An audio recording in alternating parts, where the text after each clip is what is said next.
ಮಹಾರಾಷ್ಟ್ರದಲ್ಲೇ ಹುಟ್ಟಿರುವಂತಹ ಮರಾಠಿಗರೇ ಆಗಿರುವಂತಹ ಲೋಕಮಾನ್ಯ ಬಾಲಗಂಗಾಧರ್ ತಿಲಕ್ ಅವರೇ ಹೇಳ್ತಾರೆ, ಮಹಾರಾಷ್ಟ್ರ ಬೇರೆ ಅಲ್ಲ, ಕರ್ನಾಟಕ ಬೇರೆ ಅಲ್ಲ, ಎರಡರಲ್ಲಿಯೂ ಒಂದೇ ರಕ್ತ ಆಡುತ್ತಿದೆ. ಎರಡೂ ದೇಶದ ಭಾಷೆ ಒಂದೇ, ಅದು ಕನ್ನಡವಾಗಿತ್ತು.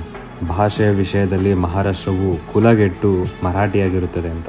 ಅದೇ ರೀತಿ ಕೆಲವೊಂದಷ್ಟು ಜನ ಕುಲಗೆಟ್ಟವರು ಕರ್ನಾಟಕ ಮತ್ತು ಮಹಾರಾಷ್ಟ್ರ ಬಾರ್ಡರ್ ಅಲ್ಲಿ ನಮ್ಮ KSRTC ಬಸ್ ಡ್ರೈವರ್ಗಳನ್ನ ಬಸ್ಸಿಂದ ಕೆಳಗಿಳಿಸಿ ಅವರಿಗೆ ಬಣ್ಣ ಹಚ್ಚಿ ಅವರಿಗೆ ಬೆದರಿಕೆ ಹಾಕಿ ಅವ್ರ ಕೈಯಲ್ಲಿ ಅವ್ರ ರಾಜ್ಯಕ್ಕೆ ಜೈ ಅನ್ಸ್ಕೊಂತಿದ್ದಾರೆ. ಲೋಕಮಾನ್ಯ ತಿಲಕ್ ಅವರು ಕರ್ನಾಟಕ ಮತ್ತು ಮಹಾರಾಷ್ಟ್ರ ಎರಡೂ ಒಂದೇ ಆಗಿತ್ತು ಅಂತ ಯಾಕೆ ಹೇಳಿದ್ರು?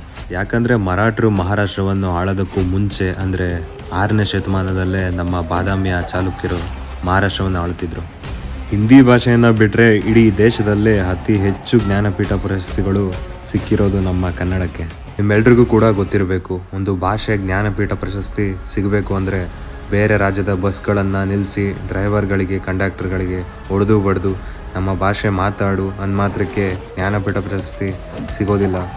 ಒಂದು ಭಾಷೆಯ ಸಾಹಿತ್ಯದಲ್ಲಿ ದಮ್ಮಿದ್ರೆ ಅವರಿಗೆ ಜ್ಞಾನಪೀಠ ಪ್ರಶಸ್ತಿ ಸಿಗುತ್ತೆ. ನಿಮಗೆ ನಿಮ್ಮ ಭಾಷೆ ಮೇಲೆ ಅಷ್ಟೊಂದು ಅಭಿಮಾನ ಅನ್ನೋದಿದ್ರೆ ಹೋಗಿ ಜ್ಞಾನಪೀಠ ಪ್ರಶಸ್ತಿಗಳನ್ನಾದರೂ ಗೆದ್ಕೊಬಂದು, ಅದನ್ನ ಬಿಟ್ಟು ಒಬ್ಬ ಬಸ್ ಕಂಡಕ್ಟರ್ ಮೇಲೆ ಪೌರುಷ ತೋರಿಸೋದಲ್ಲ. ಆ್ಯಂಡ್ ನಮ್ಮೆಲ್ಲ ಕನ್ನಡಿಗರಿಗೆ ನಾನು ಹೇಳೋಕೆ ಇಷ್ಟಪಡೋದೇನೆಂದರೆ, ಇಂಗ್ಲೀಷ್ ಹಿಂದಿನ ನಮ್ಮ ಮಕ್ಕಳಿಗೆ ಸ್ಕೂಲಲ್ಲಿ ಕಲಿಸ್ಕೊಡ್ತಾರೆ. ಮನೇಲಿ ನೀವು ಕನ್ನಡವನ್ನು ಕಲಿಸಿ ಕನ್ನಡದ ಇತಿಹಾಸವನ್ನು ಹೇಳ್ಕೊಡಿ.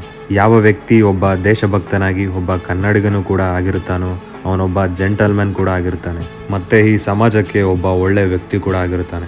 ಜೈ ಹಿಂದ್, ಜೈ ಕರ್ನಾಟಕ. ಮತ್ತೆ